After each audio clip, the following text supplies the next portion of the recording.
Nothing beats the convenience of practicing archery at home, and if you want to set up an archery range in your backyard, there's a few things you need to do.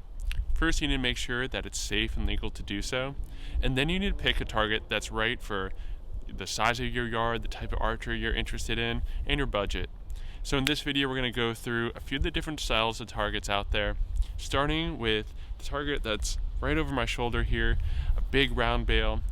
I have one of these because in the summertime, I like to shoot outdoor target archery on a 122 centimeter target, from a good distance away, 50 to 70 meters. And so having that big target that fits the large target that I'm shooting in those competitions is really helpful. One of the main questions that I get is, where do you get one of these big targets? And you can just order them from your local archery shop. They can order one in for you, but the shipping will be expensive. And if you want to avoid that, large shipping cost, one of the things that you can do is purchase them with, other people that are buying targets at the same time, so you can all split the cost. Whether it's, a group of friends that are all getting targets, a local archery club that's getting new targets, or your archery shop getting new targets. Any way that you can just split the cost with a few different people, that'll help tremendously. How I got mine is after a tournament, I purchased one of the used targets from the organizer of that tournament, and so that's another great way to get one at a discount and by avoiding that large shipping cost. The next style target is a bag target. Bag targets are a great entryway into having a target at home. I use mine to catch errant shots that would miss low. They're made from a woven exterior shell, and they're filled with some type of either like plastic or fabric material. You can also do them DIY. You can just buy the shell and stuff it with plastic grocery bags or old clothing, and you can have a really inexpensive target that works well. Just make sure to rearrange the stuffing every now and then to make sure it's still really even, kind of like fluffing a pillow.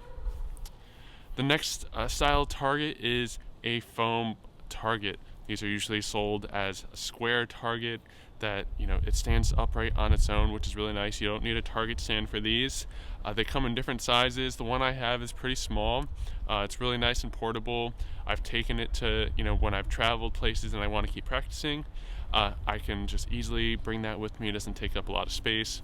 And if you're in a situation where you don't want to keep your target outside all year round, that a target like this is great because it's easy to bring in and out. It stands on its own. You don't need a target stand for it. Foam targets, they stop arrows really well.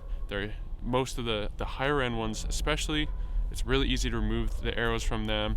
And if you're a bow hunter, you can shoot broadheads into them, which is something you can't do into a burlap target. The next type of target is another one of my favorites. It is a 3D archery target. 3D archery targets are animal targets that are three-dimensional and life-size.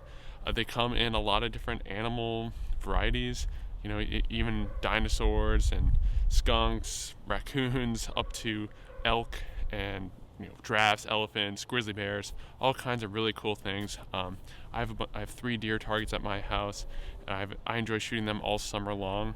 If you're into competitive 3D archery, you'll definitely want to have a 3D target, at least one of them at home. That way you can practice judging distance with it and aiming, at the rings where you can't see the rings on a 3D target. So having one to practice aiming on is really helpful. Or if you're a bow hunter, or if you just want to have fun shooting something different that's not a dot or a bullseye, 3D targets are a great addition to a backyard range. So there's a really quick explanation of some of the common types of targets to consider when you're looking at setting up a backyard range. I hope you guys have fun, enjoy your backyard range, and we'll see you all in the next video.